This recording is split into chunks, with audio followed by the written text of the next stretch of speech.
Eu divulguei nesses dias aí, particularmente de ontem para hoje, creio, que o título da mensagem de hoje seria Deus tirou a agenda de nossas mãos. Deus tirou a agenda de nossas mãos. E quando eu escrevi isso, eu particularmente estou dentre aqueles que gostam de literatura de um modo geral e particularmente gosto de ler tudo o que esteja dentro daquele gênero literário que a gente chamaria de épico ou narrativo, ou épico narrativo, tais como novelas, romances, contos e assim por diante. E particularmente também sou aficionado por cinema, tenho assistido pouco porque tenho trabalhado muito, mas ontem mesmo assisti um filme com Séfora e gosto muito porque especialmente dramas, suspenses, são tipos de filme que o segredo está naquilo que os roteiristas de cinema ou que os escritores de literatura chamam de turn point, ou ponto de inflexão. Aquele momento na narrativa quando a história dá uma virada, algo inesperado acontece, um detalhe até então oculto vem à tona, algum personagem, às vezes o próprio protagonista da história, toma uma atitude ou uma decisão que muda completamente e surpreendentemente o rumo do que está sendo retratado no livro, narrado e retratado na tela. Roteiristas de filmes, uma categoria tão específica que é reconhecida como um prêmio específico ali nas premiações como o Oscar, aprende que toda boa história não pode dispensar um ponto de inflexão, assim como uma boa música precisa ter um refrão ou um verso que gruda no ouvido para que a gente logo identifique o restante da canção. Dr. Richard Pratt, de quem tive o privilégio de ser aluno no Reformed Theological Seminary nos Estados Unidos, escreveu um livro que já é disponível há algum tempo em português com o título Ele, referindo-se a Deus, nos deu histórias. Esse é o título, Ele nos deu histórias, no qual ele defende a tese que as histórias estão entre os meios primários que Deus usa para nos revelar a sua verdade nas Escrituras. Então ele diz, olha, o Antigo Testamento está repleto de histórias, Noé e a arca, Daniel na cova dos leões, Ruth e Boaz, histórias de homens e de mulheres de Deus.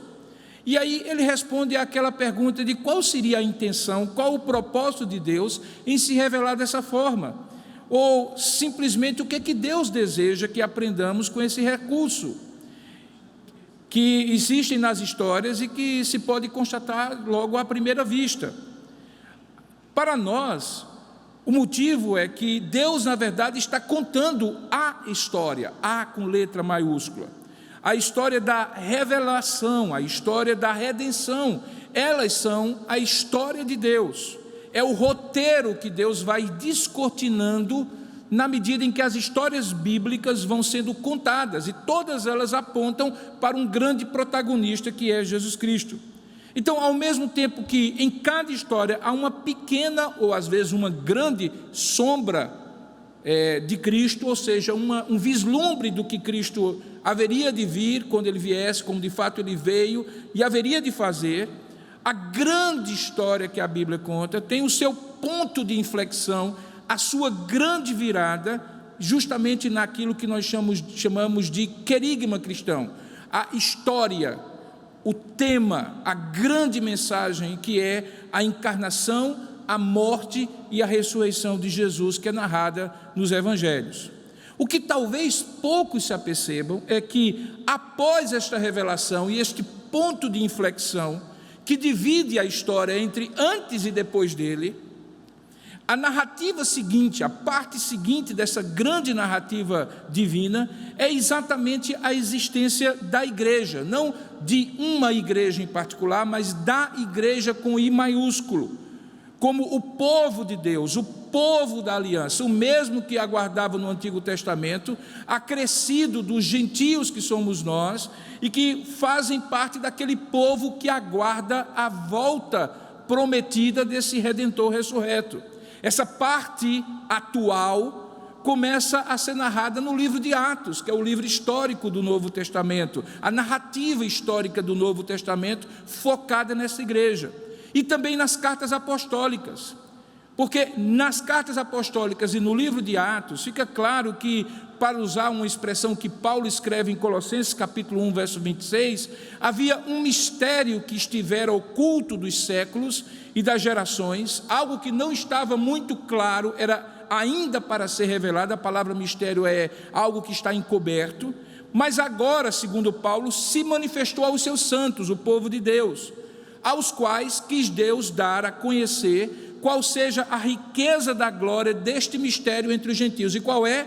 Ele diz: Cristo em vós, a esperança da glória. Daí porque tudo isso se encaixa quando entendemos que a igreja é o corpo de Cristo.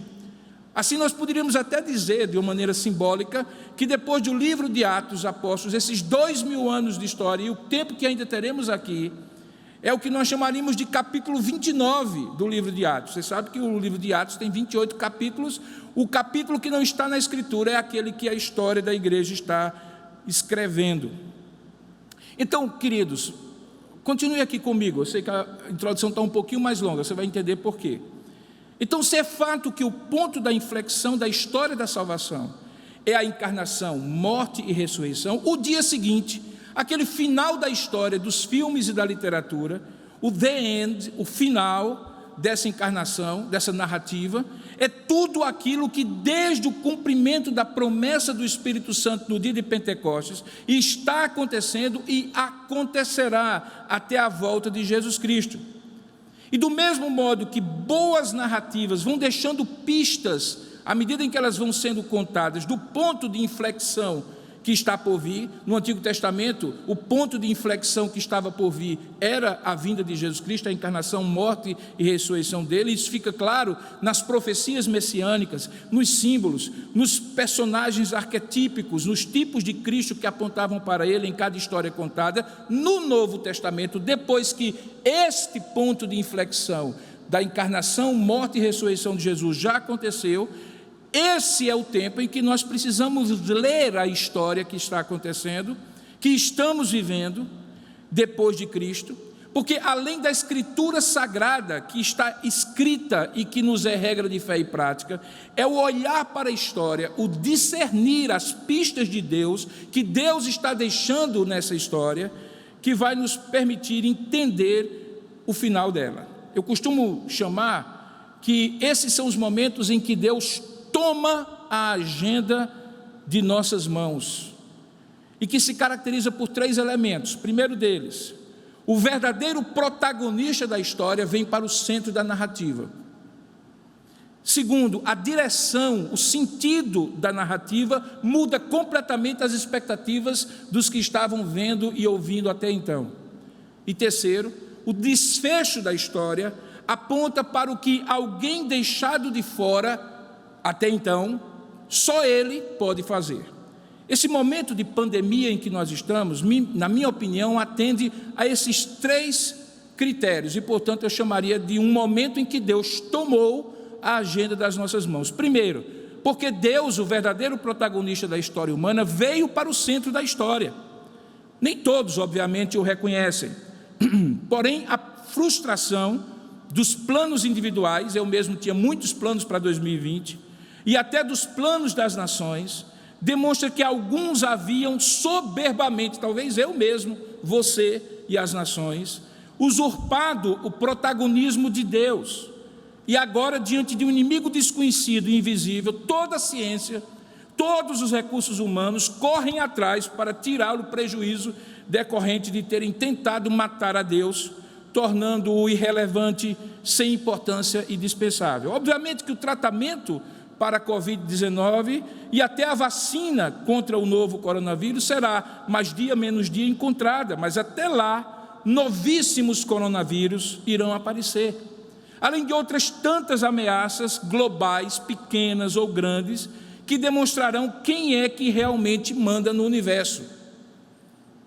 Por outro lado, em termos de direção, tudo até então, eu me lembro de dezembro de 2019, tudo até então apontava para um lado, com a agenda preenchida, compromissos assumidos, cenários traçados, estratégias desenhadas meticulosamente, resultados e metas esperados, tanto na minha vida individual como na sua, na vida de cada um de nós, até mesmo as grandes corporações, instituições multinacionais, governos de todo o mundo tinham tudo traçado.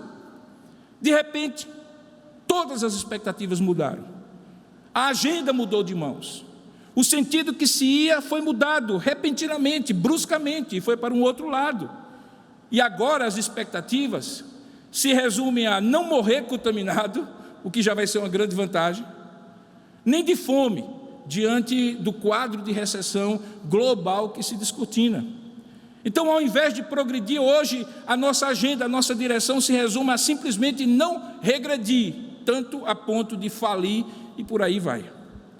Finalmente, nesse terceiro critério, diante do crescente de situações assim nos últimos séculos, essa não é a primeira pandemia, é da nossa geração, essa também não é a primeira situação de conflito global, só nesse século passado tivemos 2 e as guerras estão por aí. Não fica nenhuma dúvida que a humanidade caminha invariavelmente, e quem tem ouvidos para ouvir e olhos para ver, veja e ouça, para o maior ponto de inflexão da sua história, que nós chamamos de consumação de todas as coisas. Veja, houve um ponto de inflexão na encarnação, morte e ressurreição de Jesus Cristo. E haverá o maior ponto quando o quarto aspecto desta grande narrativa se consumar, que é justamente a consumação de todas as coisas. Nesse momento, todo joelho se dobrará e toda língua confessará que Jesus Cristo é o Senhor, para a glória de Deus Pai. Esse será o momento em que, definitivamente, a nossa agenda já não estará de modo algum nas nossas mãos, como de fato nunca esteve, mas estará definitivamente nas mãos de Deus.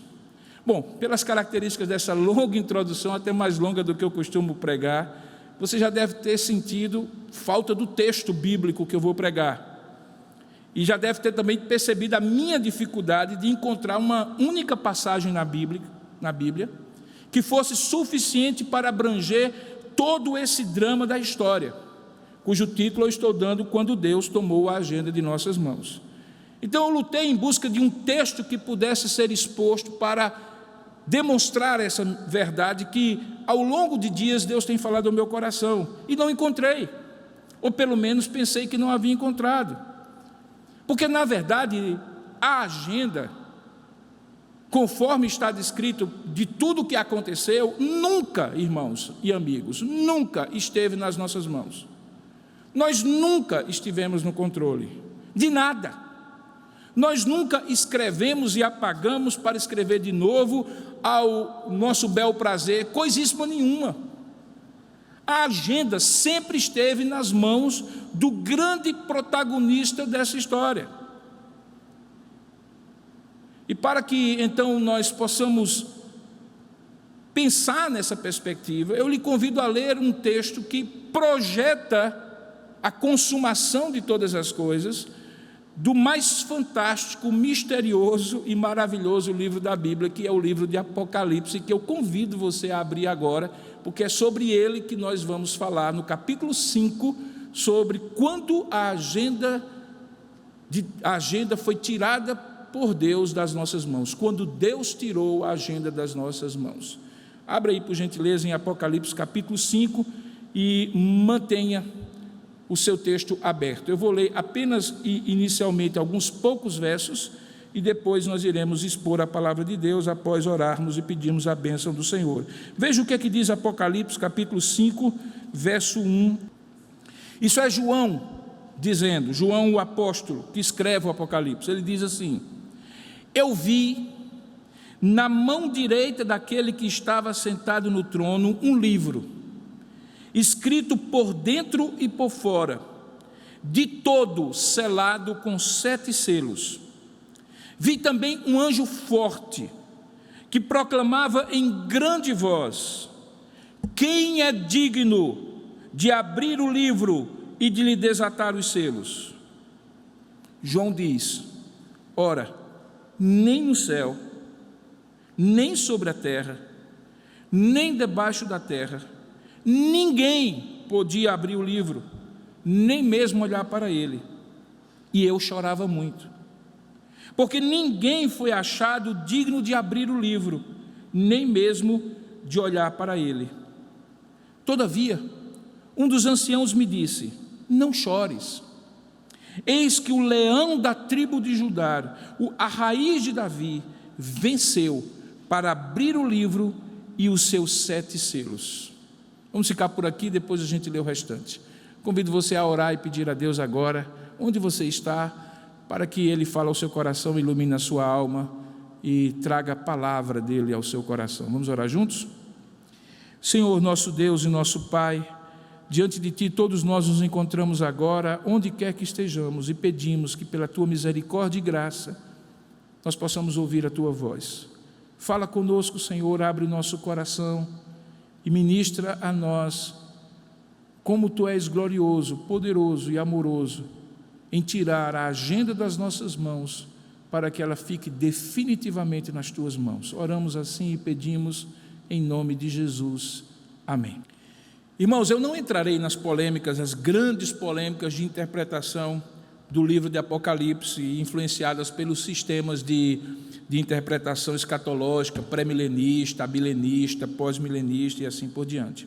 Basta nos entender, para o propósito dessa mensagem, que o capítulo 5 de Apocalipse faz parte da primeira visão dos acontecimentos que ocorrem nos céus. Veja que no capítulo 4, verso 1, depois de descrever 7 cartas que Deus havia dado a ele, quando estava ali exilado na ilha de Patmos, para as 7 igrejas da Ásia, depois desta parte que vai do capítulo 1 até o capítulo 3, João diz assim: depois dessas coisas, eu estou lendo o capítulo 4, verso 1, olhei, e eis não somente uma porta aberta no céu, como também a primeira voz que tinha ouvido, como de uma trombeta, falando comigo e dizendo: sobe para aqui e te mostrarei o que deve acontecer depois dessas coisas. Alguns entendem que o Apocalipse, conforme uma narrativa, demonstra uma alternância de visões que João tem nessa ilha de Patmos, quando ele estava exilado por causa da perseguição do Império Romano, que alterna visões que ele tem no céu e visões que ele tem dos acontecimentos escritos e determinados no céu, cujas repercussões estão na terra, e os desdobramentos na história do que está acontecendo. Então, estamos aqui, guiados por João, tendo a revelação que nos céus há um trono. Veja no verso 2, que ele diz assim, que imediatamente, verso 2 do capítulo 4 ainda, estou contextualizando, imediatamente eu me achei em espírito, e eis armado no céu um trono, e no trono alguém sentado. Obviamente que essa ideia de trono é uma ideia dominante nesses 2 capítulos aqui. Ele acontece 13 vezes em 11 versículos, e no livro todo de Apocalipse, 37 vezes ao todo, porque ele representa o lugar de poder, de soberano controle, de maneira simbólica. Quem está sentado no trono, obviamente, é Deus, e de lá ele controla sobre todas as coisas. E esse trono é descrito, e aquele que está no trono é descrito de maneira simbólica nos atributos de sua natureza, estão aí no verso 3 e no verso 4. Depois são descritas criaturas celestes que estão ali, os 24 anciãos, os 4 seres viventes e assim por diante. Perceba que a partir do verso 8 até o verso 11 do capítulo 4 ainda, a atmosfera que João vê acontecendo no céu é de adoração e louvor. Veja que no verso 8 diz assim: e os 4 seres viventes, tendo cada um deles respectivamente 6 asas, lembra daqueles serafins de Isaías capítulo 6, respectivamente 6 asas, estão cheios de olhos ao redor e por dentro, e eles não têm descanso, nem de dia nem de noite, proclamando: santo, santo, santo é o Senhor Deus, o Todo-Poderoso, aquele que era, aquele que é e é aquele que há de vir. E no verso 8 diz: e quando esses seres viventes derem glória, honra e ações de graças ao que encontra-se sentado no trono, ao que vive pelos séculos dos séculos, os 24 anciãos prostrar-se-ão diante daquele que se encontra sentado no trono, e o adorarão, aquele que vive pelos séculos dos séculos, e depositarão as suas coroas diante do trono, proclamando: Tu és digno, Senhor e Deus nosso, de receber a glória, a honra e o poder, porque todas as coisas tu criaste, sim, por causa da tua vontade vieram a existir e foram criadas. É o louvor e a adoração no trono de Deus, pelo que Deus é, ou por quem Ele é, e pelo que Deus fez a começar da criação. A atmosfera, portanto, é de adoração e louvor.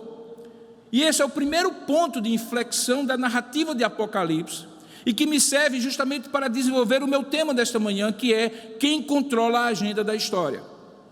Obviamente que este livro, que aqui agora é descrito no capítulo 5, voltando para o texto base, é o primeiro de 2 livros que são mencionados em Apocalipse, no livro de Apocalipse. O outro é o livro da vida.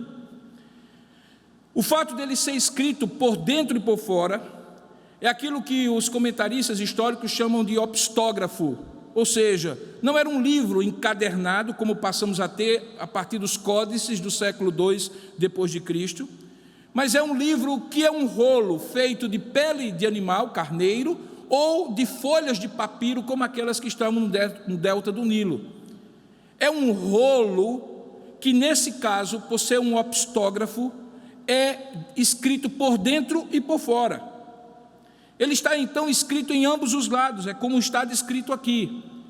E simboliza dessa maneira que é um livro tão completo naquilo que ele, sendo lido, vai revelar, que precisou ter todo o seu espaço, de dentro e de fora, visível e oculto, preenchido para conter a mensagem que está selada.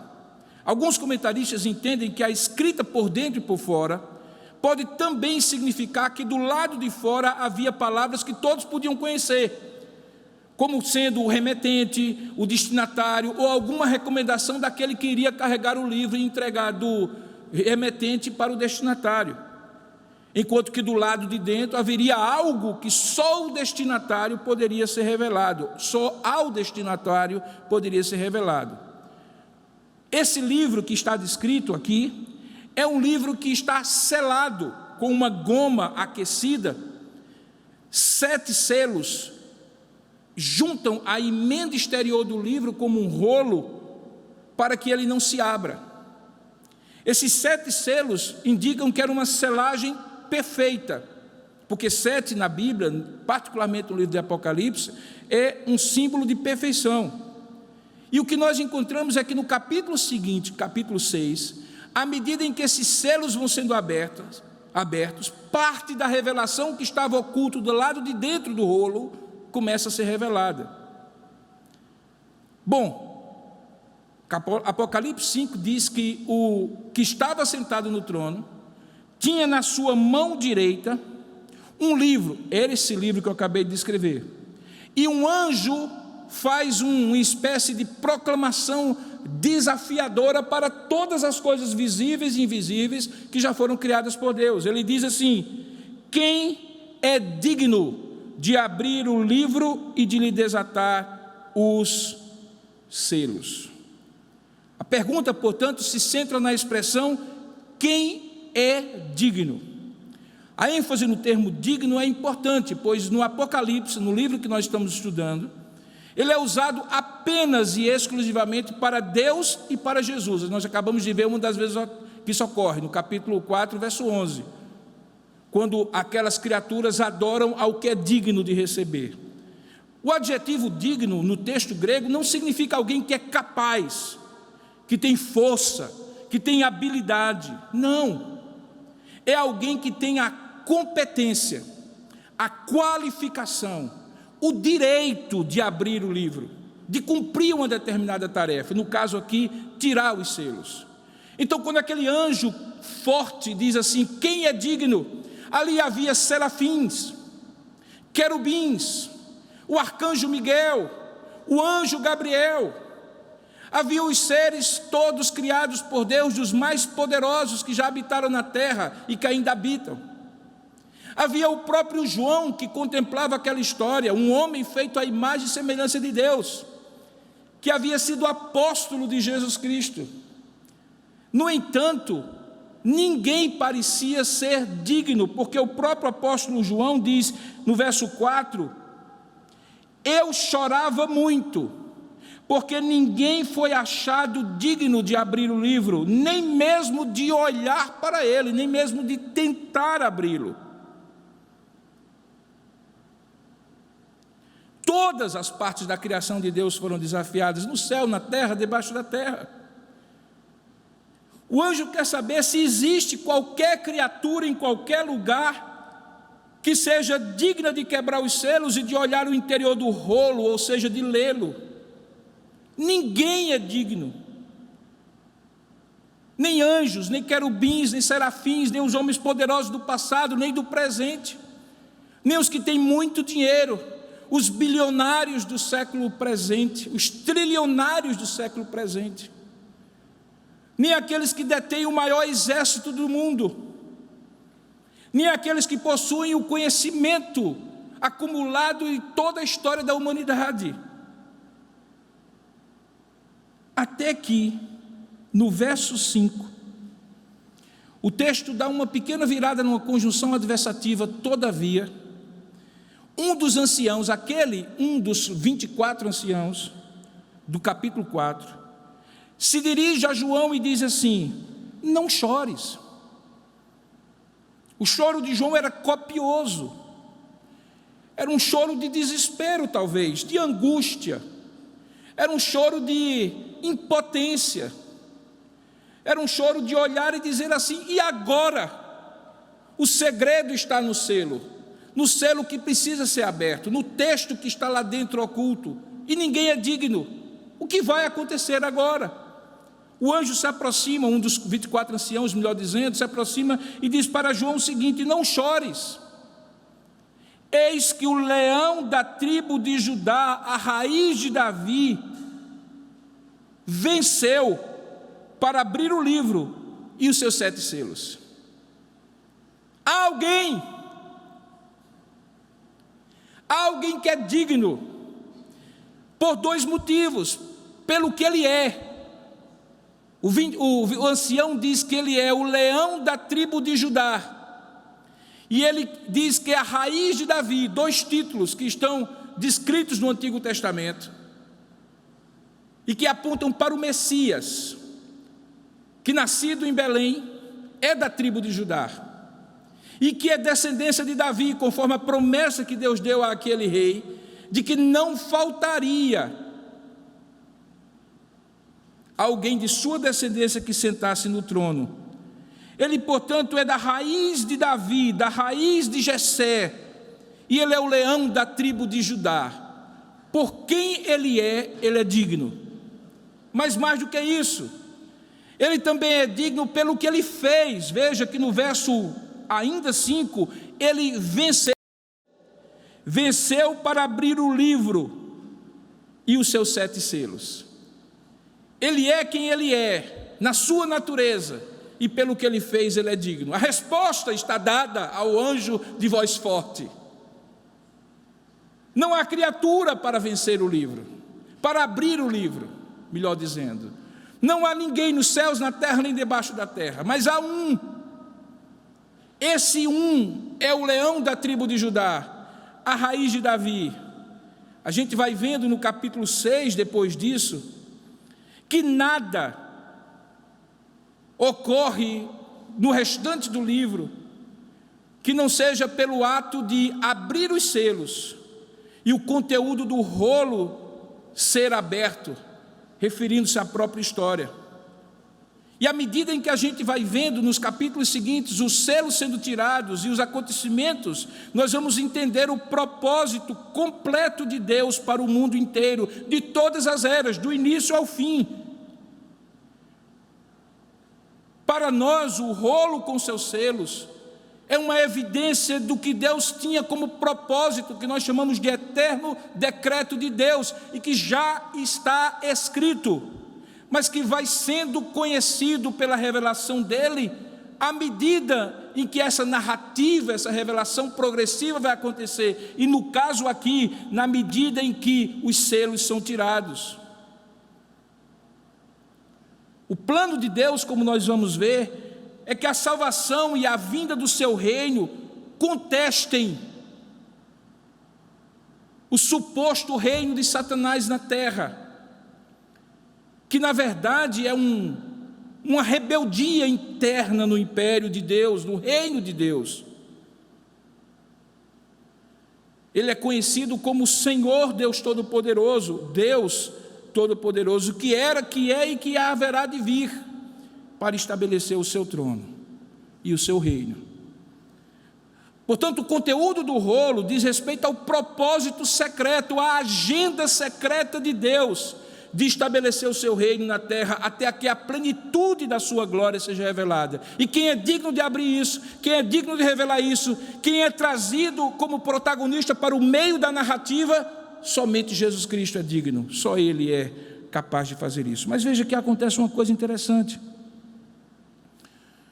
João ouve a voz daquele anjo, dizendo que há um leão da tribo de Judá, que há a raiz de Davi, que este é o Messias, que é digno, porque venceu para abrir o livro. Veja aí no verso 5, e os seus 7 selos. Mas aí no verso 6, João olha para o meio do trono, e dos 4 seres viventes, e entre os anciãos ele vê, de pé, um cordeiro como tendo sido morto. Essa expressão é enigmática, nós não sabemos se o cordeiro estaria com a sua jugular aberta, se havia mancha de sangue sobre aquele pelo branco, mas a ideia basicamente é de um cordeiro imolado, como tinha sido morto. E diz que esse cordeiro tinha simbolicamente 7 chifres. Chifre na Bíblia é símbolo de poder, e 7 é de um poder perfeito. Tinha também 7 olhos, e os olhos na Bíblia é conhecimento, e se eram 7, era um conhecimento perfeito. Portanto, ele era o Todo-Poderoso e o Todo-Onisciente. E isso ele era porque o Espírito de Deus, que ele coloca como 7 espíritos, e que é um só espírito, são 7 características de Deus, que estão lá, do Espírito de Deus, que estão lá em Isaías: sabedoria, discernimento, prudência, conhecimento e assim por diante. É a visão que João tem ali no meio do trono. E aí veja o que acontece. Alguém havia dito que era um leão, para calar o choro do apóstolo. Mas quando ele olha para o trono, é um cordeiro. Quem é leão e cordeiro, senão Jesus Cristo? Aquele que vive, reina, tem todo o poder e todo o conhecimento, como o leão da tribo de Judá, mas ao mesmo tempo é um cordeiro meigo, que foi sacrificado pelas nossas transgressões, o cordeiro de Deus que tira o pecado do mundo. E aí no verso 7, chegamos ao ápice dessa história que começa aqui, nesse capítulo 5. Esse cordeiro, diz o texto, veio e tomou o livro da mão direita daquele que estava sentado no trono. Agora você me entende a dificuldade de encontrar um momento na história que pudesse sintetizar tudo aquilo que eu gostaria de dizer nessa mensagem, que nesse tempo, mais uma vez, um ponto de inflexão na história da salvação está acontecendo, para a nossa geração, quando Deus tira a nossa agenda das nossas mãos, arranca a nossa agenda das nossas mãos, como eu acabei de falar. Mas na verdade, queridos irmãos, ela nunca esteve nas nossas mãos. Ela sempre esteve nas mãos do que está sentado no trono. E só quem pode tomar esta agenda e cumpri-la, abrindo os selos, fazendo com que a história se desenrole e tudo o que está escrito antes da fundação do mundo ocorra para revelar o seu propósito eterno, é o Cordeiro, é o leão, é a raiz de Davi, que é Jesus Cristo. Veja, a agenda está nas mãos do Cordeiro agora. das mãos do que está sentado no trono, agora está nas mãos do Cordeiro. Não agora, nesse momento, desde que ele venceu para abrir o livro, desde que aquele grande ponto de inflexão da narrativa da história, da encarnação, morte e ressurreição de Jesus ocorreu.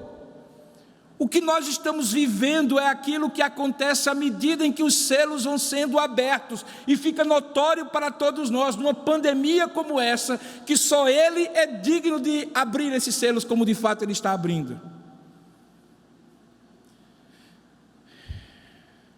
Veja que a chave é: quem é digno de tomar a agenda, de tomar o livro? No verso 7 e 8 fica claro que quem está digno, quem é digno disso é aquele Cordeiro.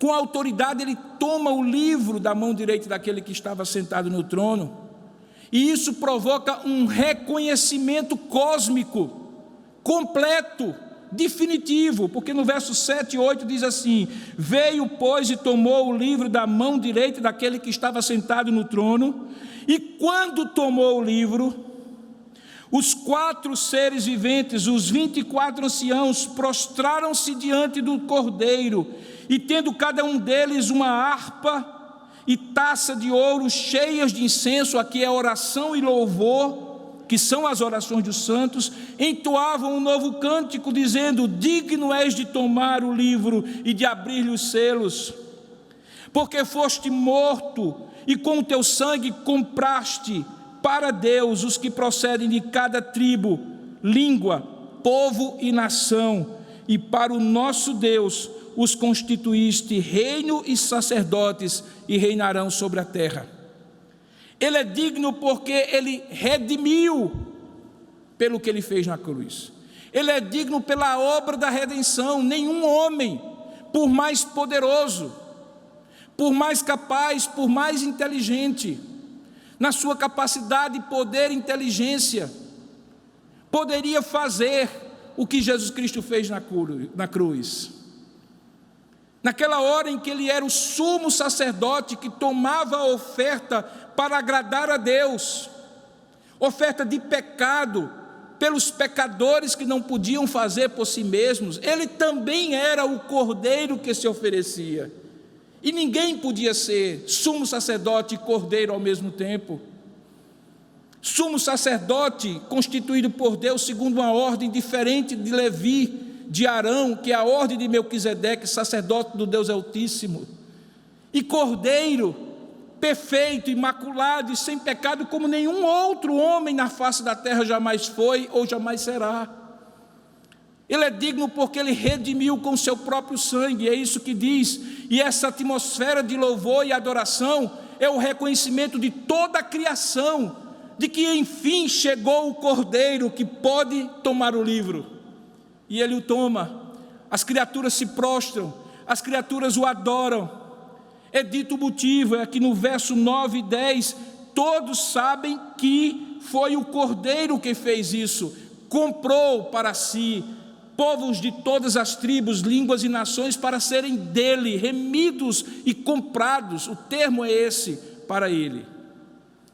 Mas no verso 12 ele vai além, e ele diz que além de ele ser digno pela obra de redenção que ele fez, ele é digno porque todas as coisas, irmãos, preste bem atenção, todas as coisas devem convergir, estão se afunilando para ele. Veja o verso 12, diz assim, que quando aquela voz de muitos anjos ao redor do trono, dos seres viventes, dos anciãos, estou lendo o verso 11, cujo número era de milhões e de milhões e de milhares, proclamavam, eles proclamavam o quê? Eles proclamavam que digno é o Cordeiro que foi morto de receber o poder de todos, a riqueza de todos, a sabedoria e a força de todos, a honra, a glória e o louvor de todos. O apóstolo Paulo, no livro de Efésios, capítulo 1, ele diz isso de outras formas. Ele diz assim: bendito seja o Deus e Pai de nosso Senhor Jesus Cristo, que nos abençoou com todas as bênçãos espirituais, estou lendo o verso 3 do capítulo 1 de Efésios, nas regiões celestiais em Cristo. E ele vai descrevendo essas bênçãos. A primeira delas é que Deus nos escolheu nele antes da criação do mundo, para sermos santos e irrepreensíveis em sua presença. A segunda é que em amor ele nos predestinou para sermos adotados como filhos, por intermédio de Jesus Cristo, segundo a benevolência da sua vontade, para o louvor da sua gloriosa graça, que ele nos outorgou gratuitamente no amado. Esta bênção se traduz em redenção, verso 7, e em perdão dos nossos pecados, segundo as riquezas da graça de Deus, que ele já derramou em nós. E aí no verso 9, Paulo aponta escatologicamente para a consumação. Até então ele estava falando daquilo que já era bênção, alcançada, cumprida, definitiva, irreversível, mas havia algo que era um mistério. Ele diz: e nos revelou o mistério da sua vontade, de acordo com o seu bom propósito, o seu plano perfeito que ele estabeleceu em Cristo. E qual é esse plano perfeito? Ele revela no verso 10, isto é, de fazer convergir em Cristo tudo quanto existe, todos os elementos que estão no céu, como os que estão na terra, na dispensação da plenitude dos tempos, ou seja, quando a última inflexão da história, a consumação acontecer.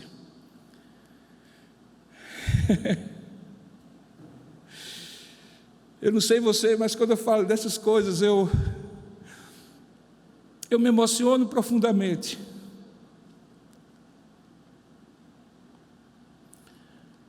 Porque não se trata de ser protestante, presbiteriano, se trata de ser um dos que foi comprado por esse Cordeiro, que é rei de eternidade a eternidade, e se fez homem, e que foi humilhado, mas o Pai o exaltará quando esta cena se cumprir, todas as outras a partir delas, quando ele receber todas as coisas, a coroa, a glória e o louvor, porque ele é digno, por quem ele é e pelo que ele fez. Recentemente, e eu vou chegando à minha conclusão e às aplicações dessa mensagem para você. Recentemente, alguém, eu vou tomar como alguém inadvertidamente, para não dizer que foi uma grande heresia, quis ilustrar a responsabilidade pessoal dizendo que Deus tem o lápis do destino, mas o homem tem a borracha das decisões. E, portanto, Deus pode escrever e o homem apagar. Não! O homem nem escreve e o homem não apaga. Ele se submete ou ele se rebela. Ele recebe o bônus de dar a mesma honra, glória e louvor ao único que é digno, ou ele recebe o ônus, a condenação da rebeldia que o seu pai Adão, que o inimigo das nossas almas e os anjos que o seguem caídos vão receber também.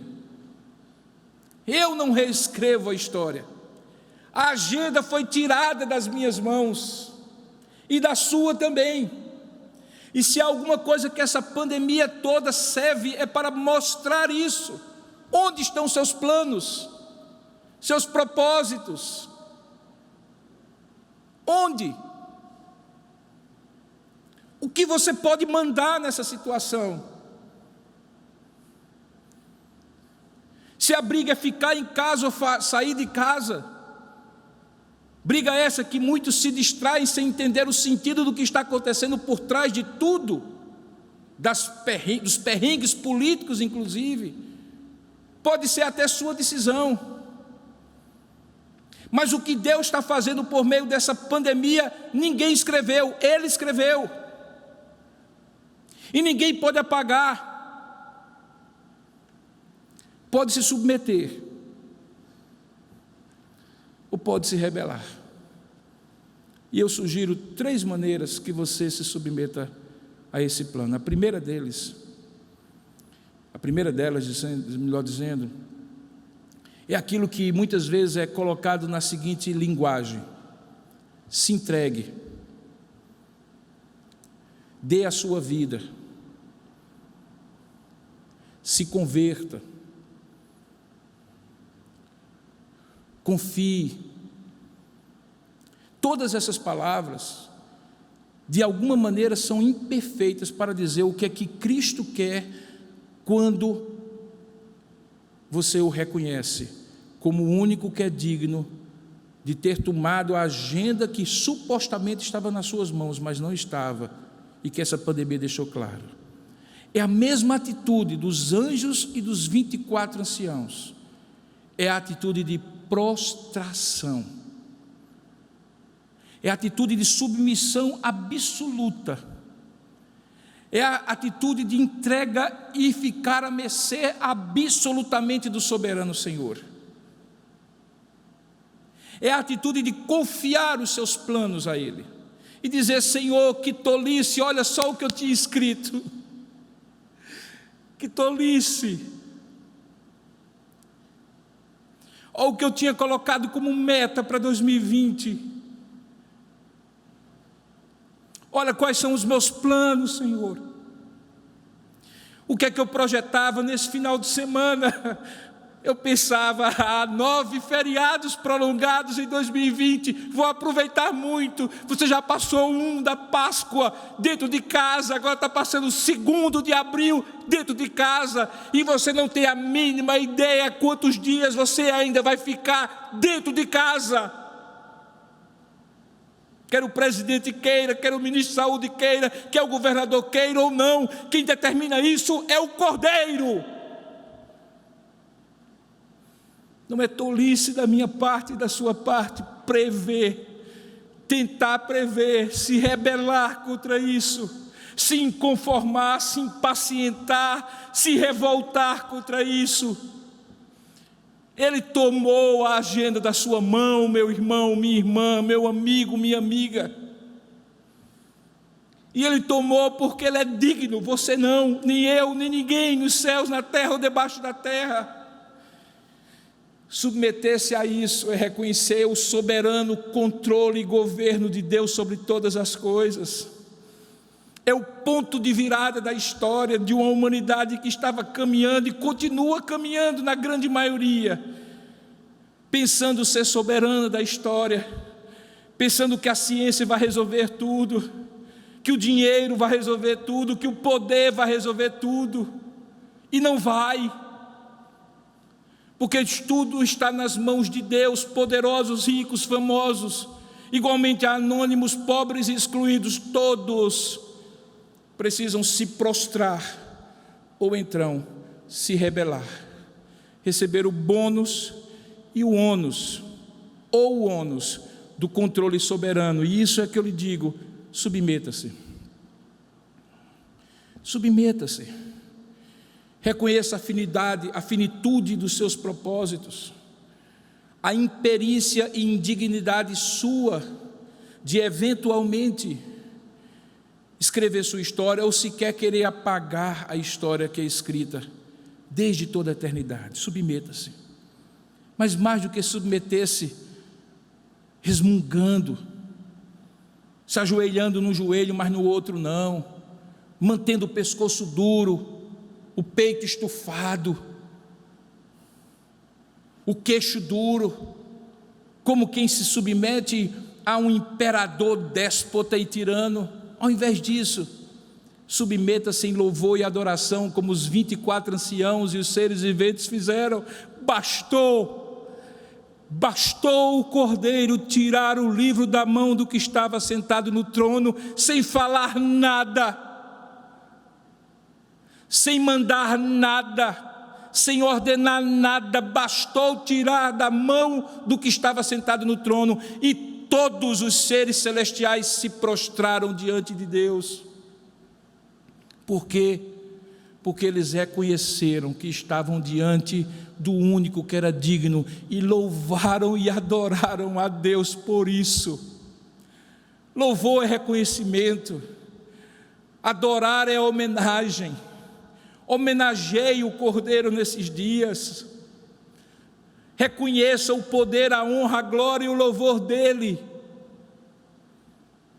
Se você vivo está, por mais que sejam duras as circunstâncias, o fôlego da sua vida, como fica muito claro nessa peste que toma conta do mundo, é sustentado em última instância por Deus.